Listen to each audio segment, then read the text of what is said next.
Sí, bueno, los planes de mejoramiento han estado desde hace más de una década que yo conozco. ¿Qué necesitas? Sistema de prepago. Que el transporte sea digno, que las rutas sean seguras, que los choferes estén capacitados. Pues esencialmente, que las unidades sean suficientes. Esencialmente eso. Que haya orden, que haya organización, que haya adecuación de las unidades a la dignidad de las personas que usan el transporte y que esto se haga sin incrementar demasiado las tarifas, sin que a las personas se les haga gravoso. A mí me parece que hay varias cuestiones allí a resolver. Es decir, no es una cuestión de diseño, sino una cuestión de operación y de operación política en el mejor sentido de la expresión. Lo que significa pues poner de acuerdo a los prestadores de los servicios, asociarlos con la banca y con el gobierno para poder lograr lo que todos queremos. ¿Qué quieren los transportistas? Bueno, pues que la renovación de las unidades no condicione el precio de la tarifa, porque dicen, si el precio está castigado, no me van a dar margen de utilidad para renovar mis unidades. ¿Qué quiere el gobierno y el usuario? Pues que no incremente la tarifa si no se mejoran las unidades. Entonces, ¿qué necesitamos hacer? Pues asociarnos, propiciar esquemas de asociación que permitan flexibilidades, como un buen sistema de prepago administrado por la banca que permita, por una institución bancaria, que permita la dispersión inmediata del recurso una vez registrado el desembolso o el pasar la tarjeta, digamos, en la unidad de transporte, que permita al usuario hacer un solo pago por todo un trayecto, aunque involucre varias rutas, y que éste se prorratee de alguna manera. Formar un fideicomiso que permita una renovación más rápida de las unidades del transporte. Es una ilusión pensar que en las unidades del transporte se van a renovar sin inversión pública asociada. Yo creo que los esquemas de subsidio para el transporte podrían ir en función de la renovación de las unidades, es decir, subsidio a la renovación de las unidades a través de un esquema de fideicomiso o de asociación público-privada. El transporte público, que hoy la mayoría conocemos las rutas, los camiones, los concesionarios y las concesiones, que quienes ejecutan estas concesiones no son obligados a cumplir ciertos reglamentos. Número uno, si tú llegas a la parada de un camión, no está visible. No está visible las rutas, los tiempos en los que va a pasar el camión, pero sobre todo la gente no puede saber hacia dónde dirigirse, porque hay personas que todos los días toman el mismo camión y ya saben cuál es su ruta. Pero si tú recién llegas a la ciudad, no existe esa especificación. Dos, tienen que ser ecológicos los camiones. Las unidades tienen que ser sustituidas por camiones que estén utilizando gas natural, y eso tampoco existe. Entonces, tiene que haber reglas muy claras y ya tenemos una ley. Lo que pasa es que no la aplicamos. Entonces, sí necesitamos aplicar la ley, aplicar las sanciones, pero las sanciones no te van a disminuir la contaminación en el medio ambiente. Por lo tanto, lo que sí necesitamos hacer es capacitar a todo el personal, sobre todo a los concesionarios, al respecto de cómo se les va a aplicar la ley por primera vez. Entonces, una vez capacitados y una vez notificándoles, todos tienen que ser sancionados al respecto del mal uso de las unidades, porque las emisiones de dióxido de carbono que hoy están emitiendo, porque no hay verificación vehicular correcta, y la verificación vehicular sigue siendo recaudatoria, y entonces eso no te resuelve. Lo que sí necesitamos es decirles a los concesionarios que sus camiones tienen que ser ecológicos, tienen que ser ecológicos. Si quieren seguir en la ruta de trabajo y en la ruta de productividad para ellos mismos, tienen que adaptarse a las normas, a las leyes que cuidan nuestro medio ambiente. Por lo tanto, necesitamos, como lo dije hace un rato, reorganizar las rutas, y necesitamos más unidades de camiones y que estos sean completamente ecológicos. En mi gobierno van a ser sustituidas las unidades que actualmente están por unidades ecológicas, eléctricas ecológicas. ¿Por qué? Porque es una manera de que cuidemos el clima, pero además también tenemos que cuidar que la gente disminuya en el uso del auto. Y para que disminuyan el uso del auto tenemos que sentirnos seguros dentro de los camiones y necesitamos disminuir los tiempos de espera. Hacer del transporte público eso, público, no una empresa privada para las familias que han heredado la concesión a partir del chantaje político. No puede Guadalajara y las principales ciudades del estado seguir siendo víctimas, rehenes del transporte concesionado. ¿Por qué es eso? La concesión fue aprobada por el poder público y no puede ser que un gobierno sea sujetado por las manifestaciones, la presión política, sobre todo la electoral cada 3 años, y ceda frente a la presión de los transportistas. Porque la historia de Guadalajara es la historia que coloquialmente los tapatíos han llamado el pulpo camionero, pero lejos de ser un pulpo se ha convertido en una verdadera pesadilla. Es el peor transporte concesionado que existe en una ciudad similar a la nuestra. Y me refiero a que está mejor el transporte público, ciudades como Monterrey, como Mérida y como Ciudad de México, y no podemos continuar por ese derrotero. Y estoy convencido de que uno de los primeros acuerdos del próximo gobernador tendrá que ser la reestructuración completa del transporte público, y más si consideramos en términos técnicos, en términos académicos, que la forma de circular en una ciudad es lo que le da la vitalidad a ese ente orgánico. La ciudad es un ente vivo que se tiene que ir transformando, pero la transformación muscular o cerebral de un cuerpo humano se logra gracias a la irrigación de la sangre. Si tenemos la ciudad trombosada, no podemos crecer de manera pertinente, por eso tenemos tanto caos. No se puede hacer obra pública anárquica sin colapsar porque no hay suficiente manera de circular. Cada vez que se modifica una ruta de autotransporte, se colapsa la zona en Guadalajara.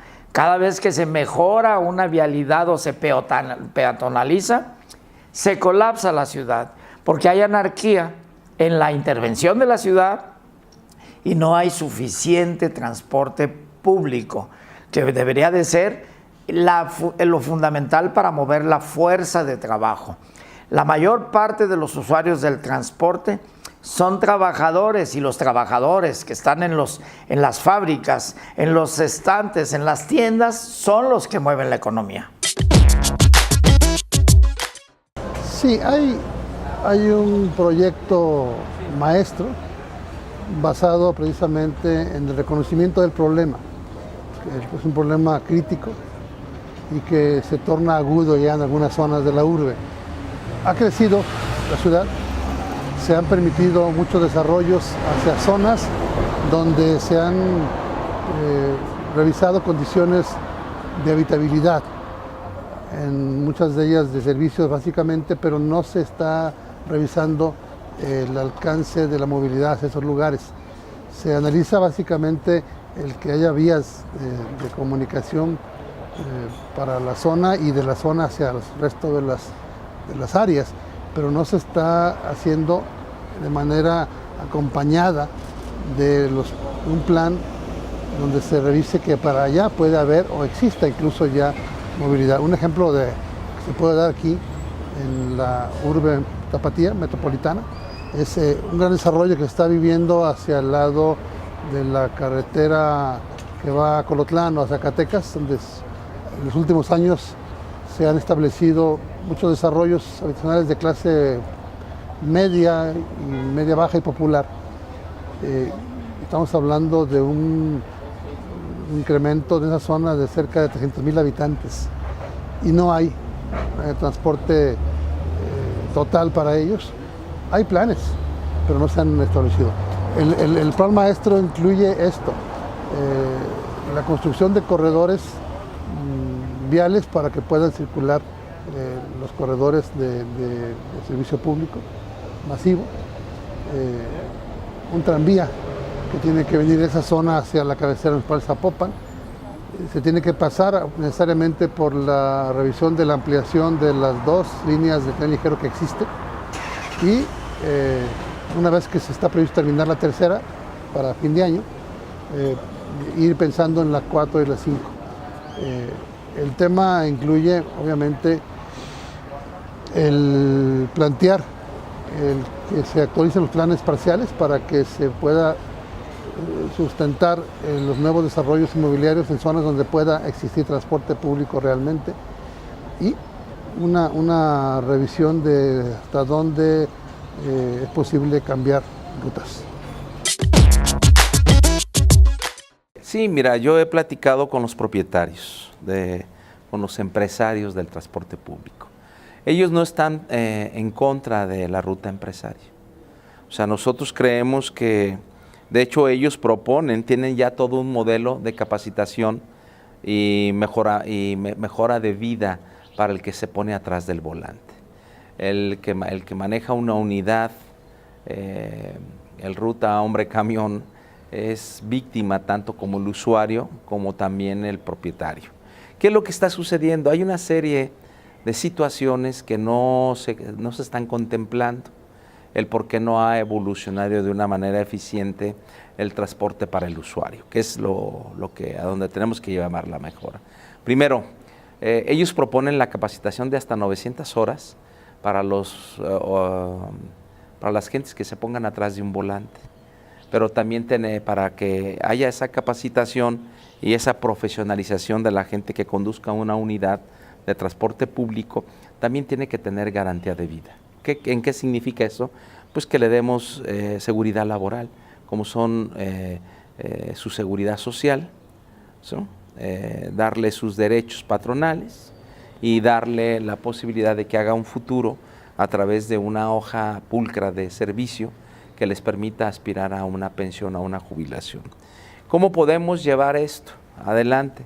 Pues primeramente quitando visos ocultos. Como hay una empresa que recoge todo el costo del boletaje, les cobra el 30% y les paga cuando quieren. Contra eso están en contra.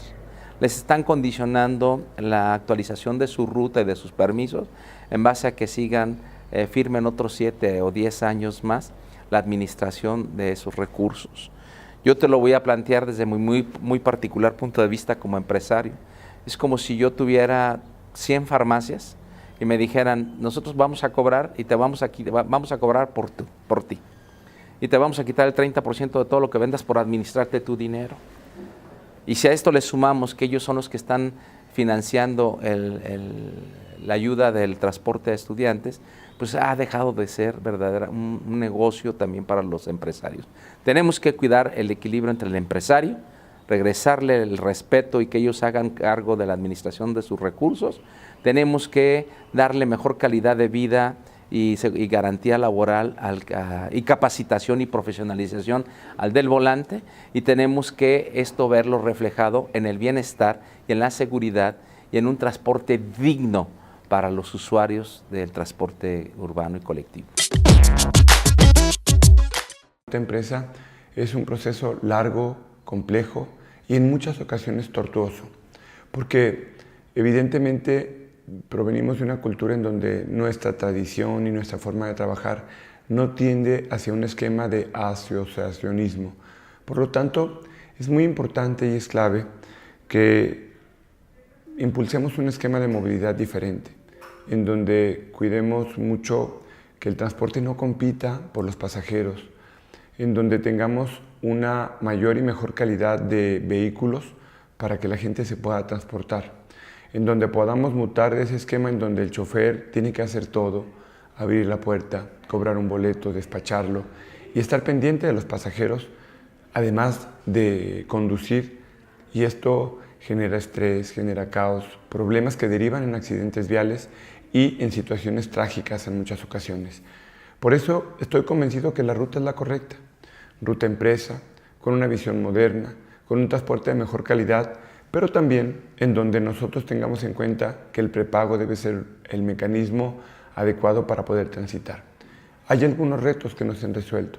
Por un lado, las cuotas de los transportistas tienen una carga negativa muy fuerte. muchos de ellos aquejan del tiempo que tardan en dar un servicio y recuperar su dinero. Por otro lado, aquejan ellos que el costo del transporte público no les da a ellos la rentabilidad necesaria. Y adicionalmente, pues hay una especie de círculo vicioso. Tenemos que replantearlo para que se consolide la ruta empresa, tengamos prepago, demos un mejor servicio y por supuesto tengamos mejores camiones, mejor servicio y mejores condiciones para todos, transportista, chofer y por supuesto el objetivo de brindar un mejor servicio a los pasajeros.